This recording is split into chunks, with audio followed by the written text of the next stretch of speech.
The difference between sailing and a power boater, power boater gets in the boat and has to go someplace. A sailor, when he gets on the boat, he's there, basically. Sailing is what the Nyack Boat Club is all about. It's nestled along the shores of Rockland County, and after nearly 100 years of existence, it is still one of the best kept secrets of the Hudson Valley. There are many things that make this club so special, but topping the list has to be the commitment of its members. It's a do-it-yourself club which keeps the cost down. We have many committees for grounds, for waterfront, for the house interior and exterior. And if one person has a problem, there's 29 other people who can help out, have the parts. We have a Commodore who serves a 2-year term. We have a Vice Commodore who's in charge of all the administrative and overall programs, or activities really. We have 2 rear Commodores, one for facilities that deals with the docks, the boats that we use for safety, all of the equipment, the house, and then myself, the rear Commodore for programs, who really, I work with the activities as far as parties, racing, regattas, education, because we do a lot of education here. We are all a series of caretakers, and it's our job to leave the club in a better condition than we found it.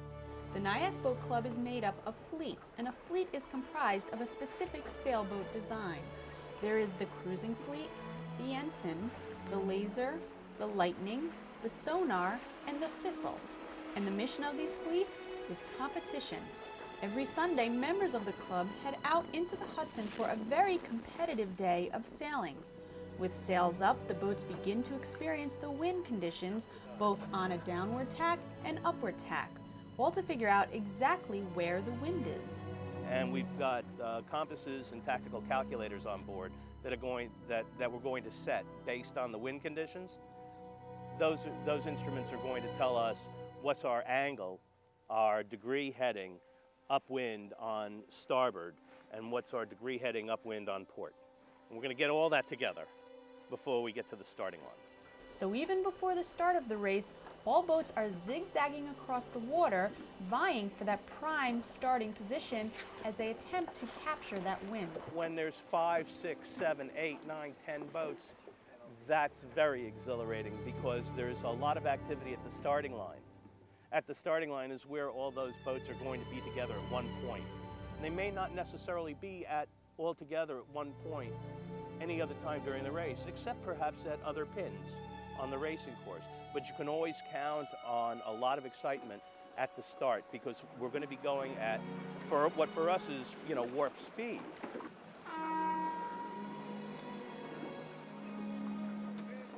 It's a competition. If I do as well as I can do, if I make the right moves for me and still come in 5th or 6th, I'm not dissatisfied. I think it's just, being out there, enjoying the wind, the weather, the nature. It's just perfect. Competitive sailing is no easy feat.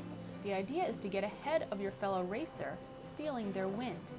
And while it may appear that the wind is any sailor's best friend, it's the crew on each vessel that need to be in sync, working together at all times to have a successful sail. Crews know what they have to do in order to make the boat go fast. The skipper can't make the boat go fast. The skipper can only put the boat where he or she wants the boat to be. It's the crew that actually makes the boat go fast by how they trim the sails. Change the course. 110.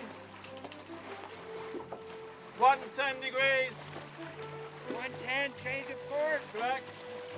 It is not abnormal for the wind's direction to change at any time, so a good sailor has to be able to accommodate to these changes, and that's what makes the competition so much stiffer.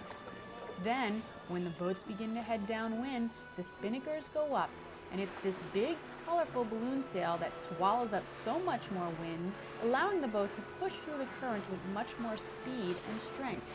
It's a very dramatic and exciting moment for any sailor, and a beautiful sight for anyone watching from shore.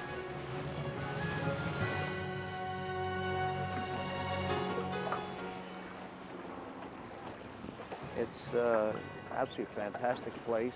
It's everyone gets along very well as can be expected, and not only they're friends of racing, but also in their work parties, which brings a lot of diverse people together.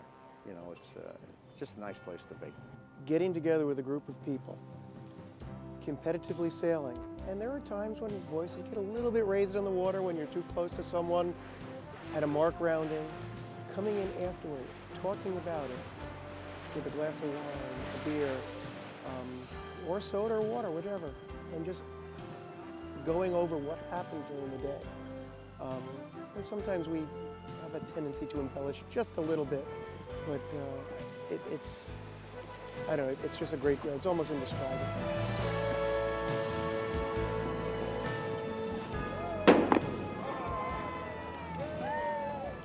For the winner of this weekly competition, bragging rights may seem to be the reward, but what the participants experience delves much deeper than that. I want you to imagine the bridge doesn't exist. And as you look out here, if these boats weren't here and the bridge didn't exist, that right now, as you look there, you would see essentially the exact same view as Henry Hudson saw. And as you sail here, as you're out there on the water, you're sailing the same waters as Henry Hudson in the Half Moon. That's the beauty of the river. That's the beauty of right here. You're looking at a major area of the American Revolution. You're looking at where the HMS Rose parked directly across the river when British Admiral Howe sent ships upriver to keep the American Army from escaping Manhattan. You are looking at a lot of history here. And it's that history and the beauty that we have to offer here. And you don't find that in other places.